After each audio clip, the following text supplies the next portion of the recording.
皆さんこんにちは。私でチベットディスウィークへようこそ。私はチベットテレビのアリアと申します。チベットやダララマ法、そして中央チベット政権に関する1週間のニュースをお送りします。それではヘッドラインを見ていきましょう。ダララマ法がゴール・ゴバルダス氏と対談。中央チベット政権首相がアメリカの制裁について中国に対する適切でタイムリーなメッセージであると発言。史上初、シキョン奨学金が学生19名に授与。チベット人は国連にアニャ・センダー氏の釈放を要請。チベットにおける人権状況、オンラインでイベント開催。イタリアのビャンキー国会議員が中国の人権侵害へ懸念を表明。チベット人元政治犯サムドゥフ氏がチベットで死去。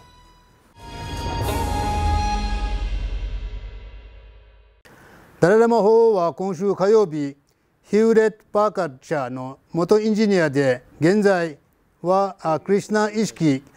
国際協会に所属する僧侶であるゴール・ゴパールダス氏とビデオ会議を行いました。ダララマ法はアイムサとカルナがいかに重要であるか語られ、今日の世界ではこれらがないが白にされていると述べられました。So Buddha learned already sort of existing spiritual tradition in India. That is Jainism, and also you see Sankhya philosophy in these different sort of Indian philosophy. All carry the concept of ahimsa, karuna. ロブサン宣言首相はアメリカが中国共産党高官に対して制裁思想を行ったことを歓迎し、アメリカ政府による中国への適切な対応でタイムリーなメッセージであると述べました。アメリカは先週木曜日、新旧ユーグル自治区の共産党書記官であり、政治局のメンバーであるチェン・クワンゴーを含む中国共産党の3人の高官に対し、東トルキスタンと呼ばれる新旧に居住するユーグル人や他に少数民族への重大な人権侵害に関与したとして制裁措置を行いました。その前の日、アメリカ国務省はチベットへの外国人のアクセスの禁止に責任があると判断された中国政府高官に対するアメリカへのビザ発給の停止を発表していました。チベットの子どもたちが受けた第12学年修了共通試験で史上初めて19人のチベット人学生が 95% 以上の成績所得を達成しました。学生には1人10万ルピーの首相奨学金が支給されます。デリの中等教育中央委員会は今週月曜日、第12学年修了共通試験の結果を発表しました。中央チベット政権宣言首相は今回の結果を受け、学生たちや中央チベット政権教育省、教師、保護者が一丸となった努力の賜物であると祝福しました。This scholarship has proven that if you reward excellence, people will perform and live up to the expectation. So this is a major achievement. And yesterday, at the initial news of NDTV, Rawala, and the school was listed, Jawaharlal Nehru School, and then the Kendra Vidyalaya, and the CTSA was listed as the third highest ranking pass percentage. So this year we have like 98.7% passing class 12 performance. It is all because of hard work, consistency and the effort put by my all teachers. So I would like to thank to all the staff of THF, including both teaching and non-teaching staff, for their continuous support and blessing on us. Being a Tibetan, especially I would like to thank to His Holiness for His blessing on us. Thank you.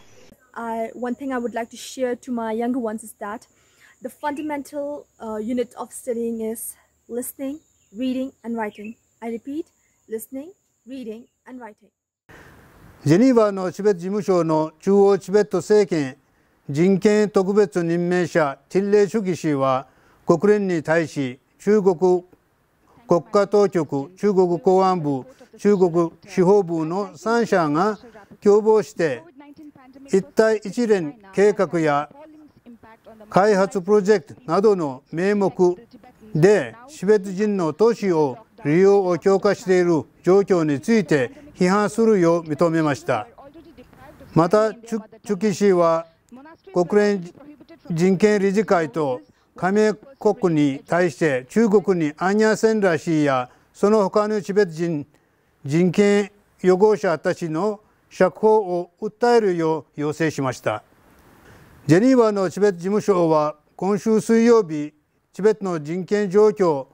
課題にするオンラインのサイドイベントを開催しました。パネリストとして中国のヒューマン・ライツ・ワッチディレクターのソフィア・リチャードソン氏、チベット・オランダ国際キャンペーンのディレクターのクリスタ・メンデルサ氏、中央チベット政権政策研究所の研究員のテンジン・ハルン氏が参加しました。Very quickly, I want to mention something that Tinley just referenced about the extraordinary call from the special procedures about 2 weeks ago, because not only did it set out all of the different human rights violations that we're grappling with, but it also highlighted China's unwillingness to cooperate with the UN human rights system. I think Tibet is a case in point. The Chinese government used its campaign against the virus as an excuse to step up its repression of Tibetans in the name of maintaining stability. In China, when we talk about government, state,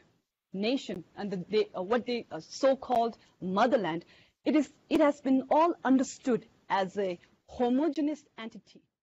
イタリアの国会議員のマテオ・ルンギ・ビアンキ氏は先週木曜日、イタリアの国会で中国による国際人権義務違反が続いていることに関して懸念を表明しました。ビアンキ委員は国際社会は問題に関心を寄せているとパフォーマンスをしてはいる場合ではなく、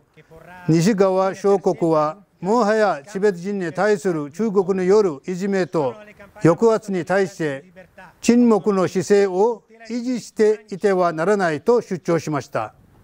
チベット自治区チャンガラ出身のチベット人で元政治違反のサムドゥさんが亡くなりました。彼は50歳でした。サムドゥさんは糖尿病を患い、今年の初め頃からラサ公立病院に入院していましたが、2月17日に息を引き取りました。サムドゥさんは1992年5月12日、15名のお坊さんたちとともにラサで平和的な抗議行動を行った罪で懲役3年の判決が言い渡されました。この3年間の服役後、罪状不明のままさらに4年にわたって服役しました。今週のニュースはここまでです。次回はまたお会いしましょう。良い週末をお過ごしください。どうもありがとうございました。